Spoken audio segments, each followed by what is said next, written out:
Баршаңызға қайырлы күн. Осындай керемет салат дайындайтын боламыз. Қыс кезінде өте пайдалы салат.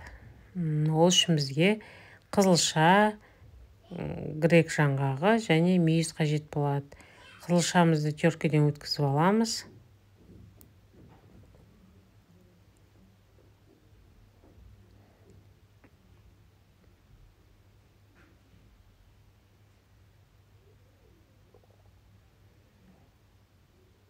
Қызылшамызды теркеден өткізіп болғаннан кейін грек жаңғағын тураймыз.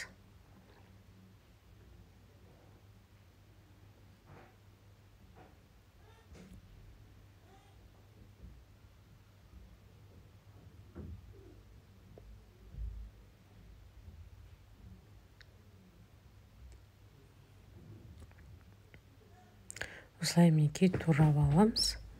Турап болған соң қызылшамызға қосамыз. Содан соң мүйізімізді жуып аламыз. Мүйізімізді жуып саламыз. Араластырып аламыз. Сосын майонез қосамыз. Майонез қосып, бір қасық. Тұз ештеңе салынған жоқ. Майонездің өзінің тұзы бар. Сондықтан салған жоқпын.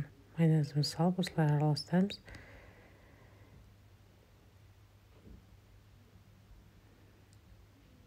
Мінекей осындай керемет салат шықты. Барлығыңызға ас болсын. Ұнаса лайк басып тіркеле кетіңіздер.